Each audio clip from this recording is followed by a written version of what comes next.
नमस्कार, मैं प्रदीप राज डुगडुगी डिजिटल खबर में आपका स्वागत है। आइए ले चलते हैं आपको खबरों की दुनिया में।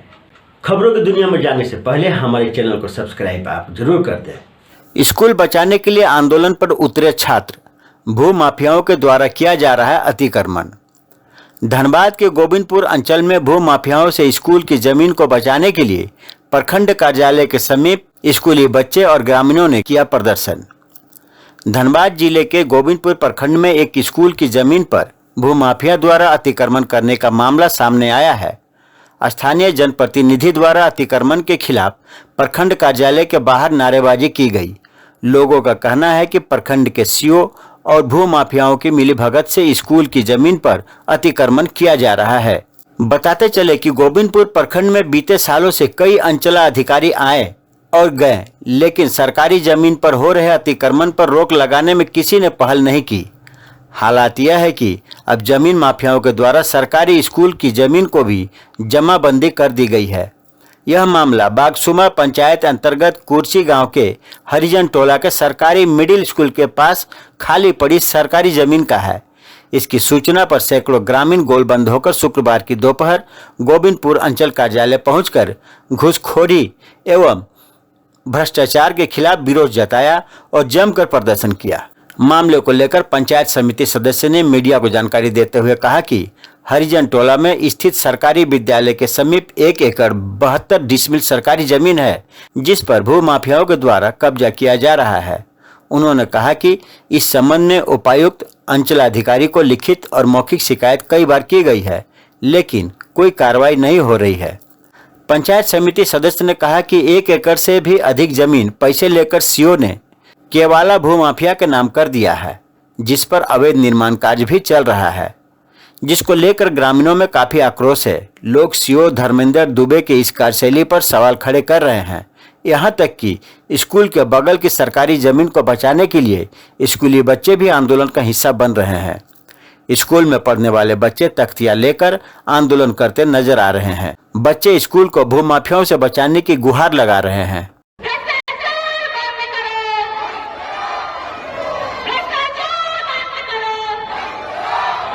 देखिए, मामला बहुत ही पुराना मामला है और मामला बहुत ही संकीर्ण मामला है। मामला छात्रों का भविष्य का मामला है। यहाँ के भविष्य जो देख रहे हैं हमारे पीछे, जो लगातार हम लोग 3 सालों से यहाँ के सीओ साहब को हो या फिर उपायुक्त महोदय को हो, जिला का एसडीओ महोदय को, सभी सक्षम पदाधिकारी को हम लोग जो है कि पत्र के माध्यम से सूचना दिए कि 1 एकड़ 72 डिसमिल जो ग्राम पंचायत बागसुमा के अंतर्गत कुर्सी आता है, वहाँ पे एक नया प्राथमिक विद्यालय हरिजन टोला उपस्थित है, जिसमें करीबन 200 से 250 बच्चे पढ़ते हैं और उस जमीन को कुछ भू माफिया द्वारा जो है कि कब्जा किया जा रहा है, जो कि 1 एकड़ 72 डिसमिल, उसमें वर्तमान में बड़ा बड़ा बिल्डिंग उपस्थित है। जो बीडीओ सीओ कार्यालय है, यहाँ पे जमीन दलालों का अड्डा बन चुका है। निश्चित रूप से ये दिखाई दे रहा है कि जमीन दलालों का अड्डा बन चुका है। आप कहीं जाइए, कहीं क्षेत्र जाइए, जब बीडीओ और सीओ के पास आम जनता अपना रैयती जमीन का जब जमीन का रसीद कटवाने जाता है तो इनको 2 सालों तक अपना चप्पल घिसना पड़ता है, उसके बाद इसका रसीद करता है, वो भी 2-3 लाख रुपया इसको घूस देना पड़ता है। आज लेकिन देखिए, बहुत ही दुख की बात है कि ये सीओ के द्वारा एक जमीन दलाल को जो है कि 1 एकड़ 72 डिसमिल, जो कि इन बच्चों का भविष्य का जमीन है, उन जमीन को जो है कि एक भूमाफिया को दे दिया जाता है। यही है कि नया प्राथमिक विद्यालय हरिजन टोला कुर्सी का सरकारी जमीन जो व्यक्तिगत आदमी के नाम से काटा गया रसीद है, उनको रद्द किया जाए अविलंब, और उनमें जो कब्जा किया जा रहा है उसको ध्वस्त किया जाए। 10 बजे तक, 4 बजे तक कोई दिखाई नहीं देगा। 4 बजे जैसे ही ऑफ टाइम खत्म होगा, जो टाइमिंग होता है सरकारी टाइमिंग, वो खत्म होगा। 5 बजे से सभी का काम शुरू हो जाएगा और काम होगा तो सिर्फ जमीन दलालों का काम होता है। यहाँ पे जी कहते हैं ये सीओ वीडियो का ऑफिस दलालों का अड्डा है, तो उन्हें कहीं ना कहीं आप ही ना प्रावधान दे रहे हैं, श्रेय दे रहे हैं, तभी ना इन लोग का मनमानी बढ़ा हुआ। आप इसमें रोक लगाइएगा, आप इनके मनमानी को रोकिएगा, तो क्यों दलालों का अड्डा बनेगा। सीओ का इतना मनमानी बढ़ चुका है कि जो सरकारी जमीन है जबरन उनको दलालों के हाथों में बेच दिया जाता है, तो ये तो कहीं ना कहीं गलत है। बच्चों के स्कूल में पढ़ने खेलने का जो जगह है उसको माफियाओं को दे दिया जाता है। तो इसका बस विरोध किए हैं और हम यहाँ पे आए हैं कार्यालय घेराव में। देख रहे सीओ सर अभी है नहीं। आंदोलन आज हम लोग 1 दिवसीय रखे हैं, उसके बाद अगर हमारी समस्या का समाधान नहीं होता है तो फिर नेक्स्ट स्टेप जो होगा हम लोग सब कुर्ची ग्रामवासी है, ठीक है, बागसुमा पंचायत पड़ता है। हमारे वहाँ एक नया प्राथमिक विद्यालय हरिजन टोला के नाम से एक स्कूल है। वो स्कूल 2006 से चल रहा है। वहाँ पर 2 बिल्डिंग भी है और स्कूल के नाम से NOC भी है, ठीक है, कर्मचारी रिपोर्ट भी है।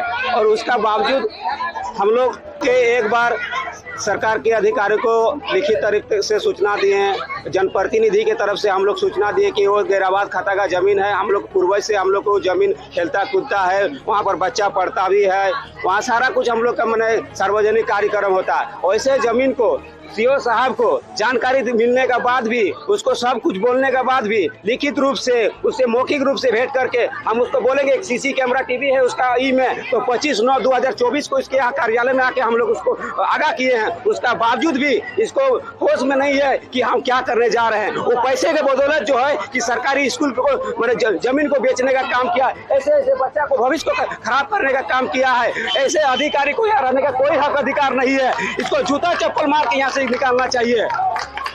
और ये आंदोलन हम लोग का बंद नहीं रहेगा। ये आंदोलन हम लोग ब्लॉक से स्टार्ट कर रहे हैं। हम लोग DC ऑफिस तक जाएंगे, हम लोग रणदीप वर्मा चौक तक जाएंगे। झरिया में गौवंश का सिर मिलने पर आक्रोश, जांच में जुटी पुलिस। धनबाद जिला अंतर्गत झरिया के धर्मशाला रोड स्थित मुख्य मार्ग पर गाय के बछड़े का कटा सिर मिलने से सनसनी मच गई।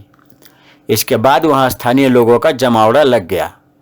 मौजूद युवकों ने सड़क पर ईंट पत्थर रख सड़क को जाम कर दिया। हालांकि सूचना मिलते ही झरिया पुलिस घटनास्थल पर पहुंच मामले को नियंत्रण में कर लिया। झरिया पुलिस अवशेष को जब्त कर साथ ले गई। स्थानीय युवक सौरभ शर्मा ने बताया कि सुबह जब टहलने के दौरान देखा कि धर्मशाला रोड स्थित स्टेट बैंक के समीप बीच सड़क पर बछड़े का कटा सिर पड़ा हुआ है। सौरभ ने आशंका जताई किसी असामाजिक तत्वों द्वारा इसे लाकर यहां फेंक दिया ताकि आपसी भाईचारा खराब हो सके। इन दिनों लगातार ऐसी घटनाएं घट रही है जिस पर प्रशासन को संज्ञान लेते हुए आवश्यक कदम उठाया जाना चाहिए ताकि आपसी सौहार्द बना रहे। वहीं मौके पर मौजूद झूलन सिंह ने भी कहा कि झरिया पुलिस को आसपास पर लगे CCTV कैमरे से जांच पड़ताल कर ऐसे असामाजिक तत्वों पर सख्त कार्रवाई करनी चाहिए। वहीं इस पूरे मामले को लेकर झरिया थाना प्रभारी शशि रंजन कुमार ने बताया कि जांच पड़ताल जारी है। CCTV फुटेज समेत हर एक सबूत इकट्ठा कर आगे की कार्रवाई की जाएगी। कोई भी दोषियों को बख्शा नहीं जाएगा। नालंदा में मुर्दों के लिए जिंदा लोग कर रहे हैं अनशन। बिहार में भू माफियाओं द्वारा श्मशान की जमीन को हड़पा जा रहा है। इसको लेकर जिंदा लोग मुर्दों के अंतिम संस्कार के लिए लड़ाई लड़ रहे हैं और अनशन कर रहे हैं। बिहार के नालंदा में भू माफियाओं का मन इतना बढ़ गया है कि श्मशान की जमीन को हड़पने लगे हैं। नौबत यह आ गई है कि इसके लिए जिंदा लोग मुर्दों के अंतिम संस्कार के लिए अपनी लड़ाई लड़ रहे हैं। दरअसल श्मशान बचाओ आंदोलन समिति के द्वारा श्मशान बचाने के लिए अनिश्चितकालीन धरना शुरू कर दिया गया है। भू माफिया द्वारा श्मशान की जमीन पर कब्जा किए जाने की वजह से हिंदू परिवार में अगर किसी की मौत हो जाती है तो शव को जलाने में काफी समस्या उत्पन्न होती है। वहीं दूसरी ओर इस पर इमादपुर मोहल्ले के लोग श्मशान घाट पर अवैध कब्जे और सड़क निर्माण की मांग को लेकर अनिश्चितकालीन धरने पर बैठे हैं। उनका कहना है कि जब तक उनकी मांगों को पूरा नहीं किया जाता वे पीछे हटने को तैयार नहीं है। वहीं समाज सेवी जतन राव आज का कहना है कि भू माफिया श्मशान घाट की जमीन पर अवैध कब्जा कर लिया है।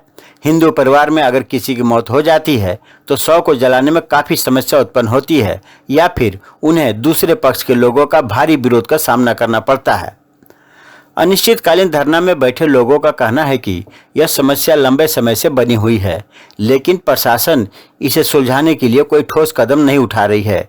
इसको लेकर कई बार शिकायत भी की गई। स्थानीय लोगों में भी आक्रोश बढ़ता जा रहा है। लोग प्रशासन से मांग कर रहे हैं कि जल्द से जल्द अवैध कब्जा हटाकर श्मशान घाट को मुक्त कराया जाए और सड़क निर्माण का काम शुरू किया जाए। तो ये थी अब तक की खबरें। आप देख रहे थे डुगडुगी डिजिटल खबर। अब मुझे दीजिए इजाजत। नमस्कार।